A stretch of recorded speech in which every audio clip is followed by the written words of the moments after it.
운동이 끝나면 당연히 몸에 좋은 음식을 먹겠죠. 그런데 그 건강하다고 믿었던 음식들이 여러분의 몸을 망치고 있다면 어떠실까요? 오늘 영상 끝까지 보시면 저거 나도 먹었던 건데 하던 음식들이 하나쯤은 나오실 거예요. 그러니까 이 영상을 끝까지 시청해 보시길 바라겠습니다. 좋은 음식인 줄 알고 착각했던 음식 탑5 바로 시작하겠습니다. 첫 번째, 에너지바나 그래놀라바. 운동 전 에너지 보충용 간식으로 에너지바를 많이 드시는 걸로 알고 있는데, 대부분의 에너지바와 그래놀라바들은 설탕이 함유가 많이 되어 있고요. 일부 제품들은 당 함량이 너무 높습니다. 그런데 당이 많은 음식들을 먹으면 혈당이 확 올라가게 됩니다. 그럼 운동 중에 피로감을 더 느낄 수가 있습니다. 일반 회원분들은 우리가 일상생활을 하면서 내 자신이 갖고 있는 것보다 훨씬 많이 드시고 계시거든요. 그 칼로리를 소비할 수 있을 만큼 운동을 하시는 분들은 거의 없다고 생각하고 있어요. 선수들 같은 경우에는 운동 전에 탄수화물과 단백질을 섭취하긴 하지만 에너지바를 섭취하진 않습니다. 그러므로 에너지바의 포장지에 속지 마시고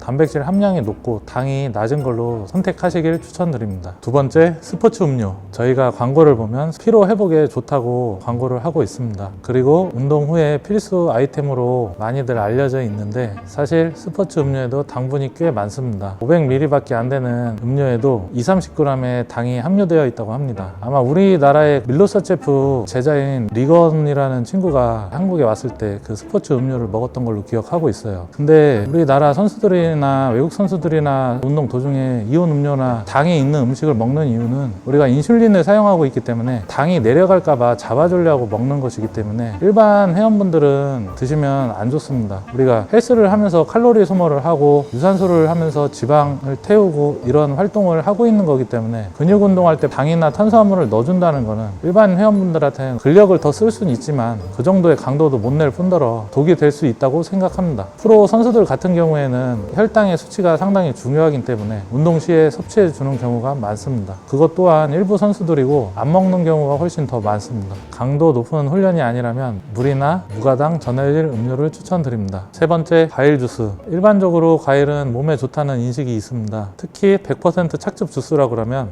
마치 몸에 더 좋은 것 같이 느껴지고 운동 후에 피로 회복이 잘 되는 것처럼 느껴집니다. 과일 자체가 건강에 좋은 건 맞지만 착즙 과정에서 식이섬유가 제거되고 당분만 남기 때문에 100% 착즙 주스도 혈당이 급상승될 수가 있습니다. 그리고 인슐린 분비도 촉진시켜 지방 함량을 높일 수가 있습니다. 과일 주스 같은 경우에는 우리가 운동 후에 선수들도 먹긴 합니다. 운동 후에는 흡수가 빠른 당이 들어가야 근육의 피로도를 더 막을 수가 있습니다. 그리고 그 다음 소화를 시킬 때 탄수화물이나 단백질을 더 많이 소화시킬 수 있거든요. 제가 운동 후에 추천드리는 거는 비타민 C랑 종합 비타민, 마그네슘 세 가지 영양제를 함께 드시는 게 좋고요. 그 다음에 단백질 음료랑 바나나 하나 정도 드시고 나서 그 다음 1시간 후에 식사하시는 게 좋다고 생각합니다. 과일 주스를 다른 때는 칼로리가 높아지기 때문에 오히려 독이 될 수 있으니까 운동 후에만 200ml 정도 드시는 걸 추천드립니다. 아니면 당이 낮은 블루베리나 라즈베리 종류를 추천드립니다. 네 번째, 견과류에 대해서 말씀드리겠습니다. 어르신들도 그러고 우리가 TV에 불포화 지방산이라고 해서 몸에 좋다고 많이 나오는데, 코팅된 견과류는 고당, 고나트륨으로서 간식에 불과합니다. 우리 몸에서 전체적으로 지방이 많은 것만큼 나쁜 몸은 없습니다. 왜냐하면 지방이 많게 되면 몸이 아프기 시작하고 남성 호르몬도 제대로 생성이 안 되고 여성 호르몬도 제대로 생성이 안 되거든요. 우리가 일반 식사하는 거 외적으로 칼로리를 줄여야 하는 게 맞기 때문에 굳이 내가 불포화 지방선이나 이런 걸 드신다고 하면 영양제로 드시는 걸 추천드립니다. 내가 몸에 좋다고 해서 쓸데없는 칼로리를 높일 필요는 없습니다. 그러나 선수들 같은 경우에는 워낙 저칼로리로 식단을 하고 있어요. 그렇기 때문에 견과류나 과일 같은 음식들이 들어오면 비타민으로 느끼고 불포화 지방으로 느끼는데, 일반 회원분들은 칼로리가 이미 오버되고 있다면 몸에서 영양분으로 인식하지 않고 지방으로 인식되기 때문에 더 살이 찔 뿐입니다. 본인이 잘 판단하여 드시는 걸 추천드립니다. 다섯 번째, 샐러드나 드레싱. 샐러드는 무조건 다이어트 식단이라는 인식을 가지고 있습니다. 실제로도 샐러드 자체는 건강식이 맞는데 드레싱이나 마요네즈 드레싱 이런 것들 때문에 칼로리가 높아지면 건강식이라고 할 수가 없습니다. 최악의 경우 샐러드보다 드레싱의 칼로리가 더 높은 경우가 많이들 발생합니다. 저는 샐러드에 대한 음식 자체를 추천을 안 드려요. 샐러드, 닭가슴살, 고구마 이런 식의 타이트한 식단을 하다 보면 입이 터질 수밖에 없거든요. 제가 가장 추천하는 식단은 그냥 우리 일반 식사에 닭가슴살이나 이런 단백질류를 추가해서 드시는 걸 추천드리고요. 하세요. 한식 종류의 반찬을 기름기만 피해서 같이 첨부하여 드셔도 살은 안 찌니까 괜찮습니다. 다이어트하는 느낌이 안 들면서 음식을 섭취할 수 있기 때문에 입이 터지고 그런 경우가 많이 없습니다. 제 회원분들 또한 일반식 세끼의 식사를 드시고 닭가슴살이나 뭐 단백질만 추가해서 드시면서도 다이어트를 다 진행을 하고 있습니다. 어차피 샐러드 자체가 요새 사 먹어보면 500칼로리, 600칼로리 정도 되고 그 정도면 오히려 더 맛있는 한식 종류의 반찬을 드시고 단백질을 추가해서 드시는 게 제 생각에는 더 좋다고 생각됩니다. 샐러드를 드시고 싶다면 올리브 오일이나 발사믹 식초를 추천드립니다. 건강해 보이는 음식들이 항상 건강한 건 아닙니다. 오히려 내 몸을 해치는 경우가 있죠. 그래서 운동을 해도 살찌는 경우가 많은 겁니다. 운동은 운동으로 끝나는 게 아닙니다. 올바른 음식을 선택하는 것까지가 운동의 끝이죠. 이 영상을 보고 나도 먹고 있었네 생각이 드셨다면 지금부터라도 식단을 바꾸면 되니 너무 걱정하지 마세요. 그리고 잘 모르겠다면 그냥 원재료의 음식을 섭취하시는 게 가장 좋습니다. 지금까지 이 선생이었습니다. 감사합니다.